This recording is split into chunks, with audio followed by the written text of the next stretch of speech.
Sir বিষয়টা কি ছিল এবং এখন পর্যন্ত কি হয়েছে, কেন পাঠিয়েছে? আসলে মেসেঞ্জার দিয়ে আমার কাছে একটা চিঠি পাঠাইছে এবং এটা দিয়ে অ্যাকাউন্ট খুললে দেওয়া হবে, কিন্তু নিজের দল ইচ্ছা প্রকাশ করছে এবং রেজিগনেশন লেটারও দিয়েছে। কিন্তু এটা নিয়ম যেটা বিধানসভার নিয়ম ওটা, যাতে কোনো ঘটনা হইলে স্পিকারের হাতে দিতে প্রয়োজন বুঝে অথেন্টিক কিনা এটা জানার জন্য আপনি সই নিতে পারবেন, আপনার সই দেন। মেসেঞ্জার দিয়ে যেটা পাঠায় সেটা লিগেলি হয়েছে না, আমার কাছে দিতেই বিধানসভাতে দিতে উনি কি আইছে? হয়েছে ওনার সাথে কি কথাবার্তা হয়েছে? না, কথাবার্তা হয়েছে না, দেখি না আগ্রহটা কতটুকু। কেউ কেউ তো আবার ঘুরে নিয়ে যায়। যেহেতু প্রপার ওয়েতে করলে সেজন্য এটা কোনো পদত্যাগে ইয়ে নেই।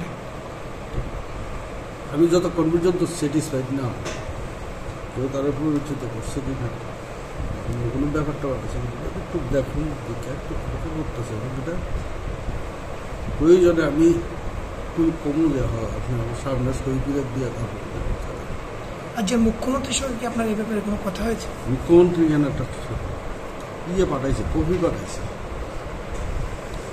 এনসিদেব বলবার নামে কপি পাঠাইছে। এই কপি তারা দেখছি আবার কইছে দেখেন কি করে ওয়াইট অ্যান্ড সি। আইপিএফটি সভাপতি কি কিছু বলেছে আপনাকে এই ব্যাপারে? হ্যাঁ, বলেছে একই ব্যাপার, দেখে আমি কাল আপনি কি ওনার সাথে মানে কথা কইছেন এই বিষয় নিয়ে বিধায়ক বিশ্বজিৎর সাথে? কথা তো হয়েছে এবং তাদের কাছে শিখে গেছে, তাকে নিজেও ইয়ে করছে, না, কপি গেছে। যে বিধায়ক আপনাকে চিঠি পাঠিয়েছে মেসেঞ্জারে, মানে বিশ্বজিৎ, ওনার সাথে কি কথা হয়েছে আপনার, বা উনি কি আপনাকে ফোন করে? ওনা আমাকে ফোন করছে, আপনি কই আছেন, আমি বাড়িতে আছি। আচ্ছা ঠিক আছে, আইতাছি আইতাছি পর পর আইসে না, মেসেঞ্জার দিয়ে পাঠাইছে চিঠিটা। যতক্ষণ পর্যন্ত ওনার হাতে আমার না দেয় এবং আমার যদি সন্দেহ যে সইটা সব মনে হয় ওনার না, ওই ব্যাপারে আমার সামনে সই। তাহলে এখন পর্যন্ত মানে ওনার পদত্যাগপত্র বিধানসভায় এসে পৌঁছেনি? সশরীরে আসতে হবে, সরাসরি আসতে হবে এবং আমার হাতে উঠে দিতে হবে। তাহলে উনি এখনো ওনার পদত্যাগপত্র নিয়ে আসেনি, বিধানসভা এটাকে গ্রাহ্য করেনি এখন?